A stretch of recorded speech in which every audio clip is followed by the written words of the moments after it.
Hello everybody, I want to give you an update on the Trusted Employer Scheme. A very, very important update.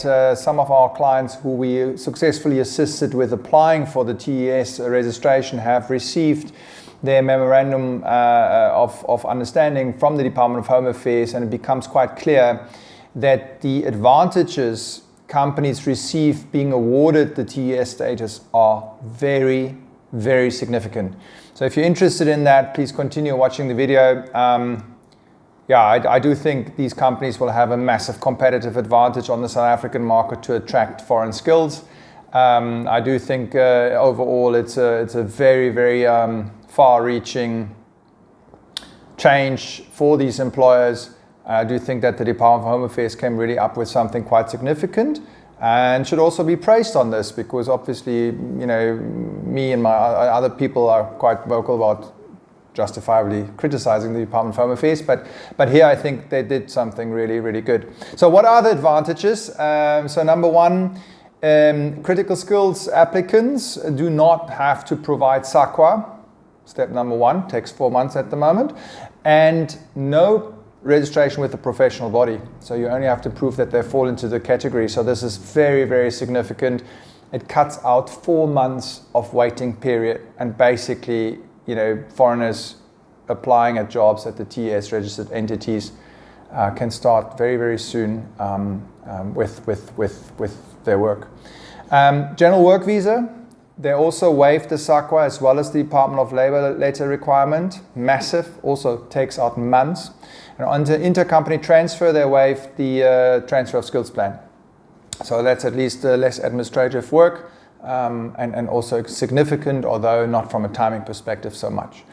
Then I think what is really interesting is they're committing to processing times, and the processing times are really, really fast.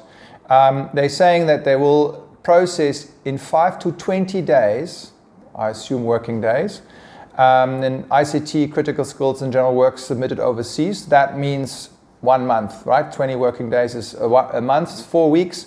That would cut Berlin's processing times in half.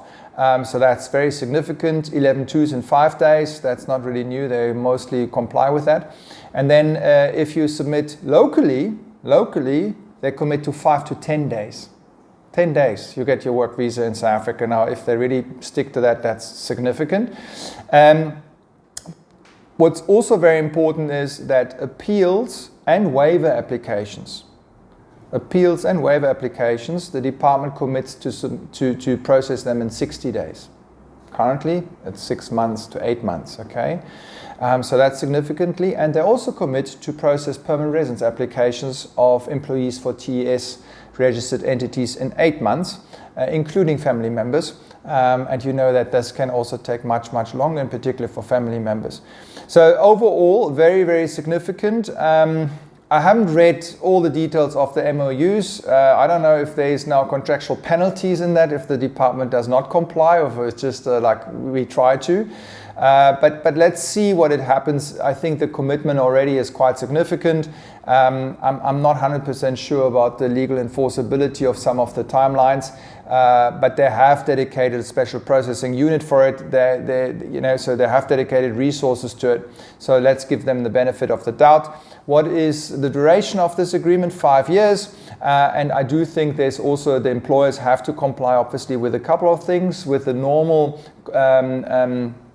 statutory requirements they had to comply with in terms of the Immigration Act already before, and potentially also they have to do background checks, criminal background checks, as well as compulsory SAQA applications. I still need to look into this, but I do think that the TES registration will bring the companies exactly what they hope for, a very fast, efficient, low hurdle employment of foreign skills, and I do think that this could be a really massive step in the right direction. Thank you very much. Cheers.